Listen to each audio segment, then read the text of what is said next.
بسم اللہ الرحمن الرحیم۔ سامعین و ناظرین السلام علیکم ورحمۃ اللہ وبرکاتہ۔ سامعین، آج ہم بات کریں گے ہمارے اندر تبدیلی کیسے آئے گی، ایسی زندگی جس میں اللہ انسان کا مقصود ہو، معبود ہو، پکار ہو، اطمینان ہو۔ اس زندگی کو حاصل کرنے کے لیے اللہ تعالیٰ نے اس دنیا کی پیچیدگیوں سے نکلنے کے لیے ایک زبردست فارمولہ دیا ہے۔ سورہ آل عمران 164 میں پہلی بات تزکیہ، دوسری بات علم اور تیسری بات حکمت۔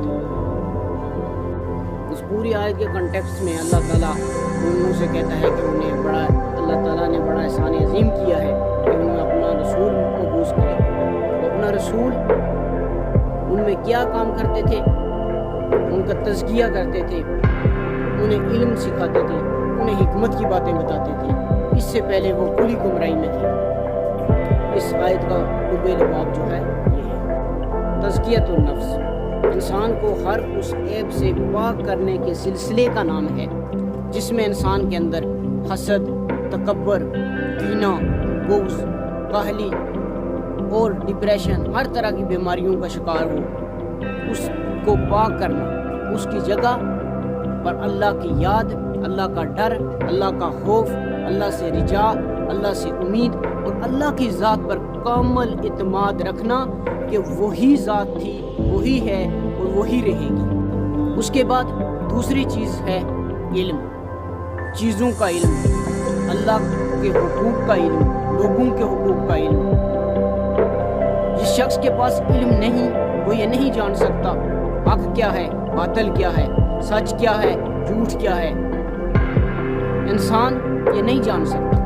علم یہ بھی ہے کہ انسان کو کون سا کام کس جگہ پر، کس وقت، کس انٹینشن کے ساتھ کرنا ہے اور کس انٹینسٹی کے ساتھ کرنا ہے، اللہ سے کس عقیدے کے ساتھ، کتنے جذبات کے ساتھ، کتنی محبت کے ساتھ اس کی عبادت کرنی ہے، اس سے تعلق رکھنا ہے۔ یہ سارا علم ہمیں قرآن اور حدیث سے ملتا ہے کہ کون سے حقوق کو کس جگہ پر کتنی اہمیت اور کتنی شدت کے ساتھ کرنا ہے، کون سے فرائض ادا کرنے ہیں۔ یہ سب علم ہمیں قرآن اور حدیث سے ملتا ہے۔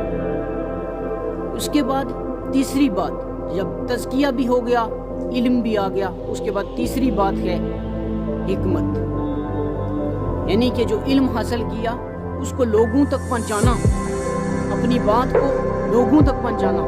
کس طریقے سے آپ لوگوں کو پہنچائیں گے؟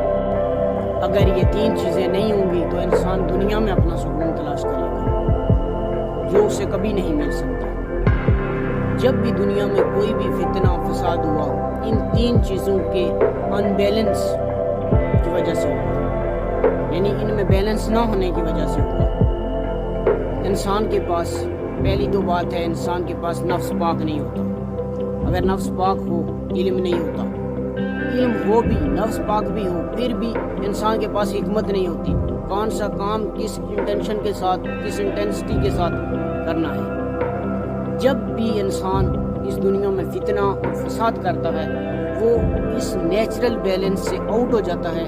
اس وجہ سے انسان دنیا میں فتنہ فساد کرتا ہے، علم کی کمی کی وجہ سے، حکمت کی کمی کی وجہ سے اور نفس پاک نہ ہونے کی کمی کی وجہ سے۔ یعنی کہ یہ تین چیزیں جب آ جائیں تو پھر انسان، معاشرہ بھی سدھر جاتا ہے، انسان بھی سدھر جاتے ہیں۔ آج کے لیے بس اتنا ہی، ملتے ہیں اگلی نشست میں، تب تک کے لیے اجازت دیجیے۔ یار زندہ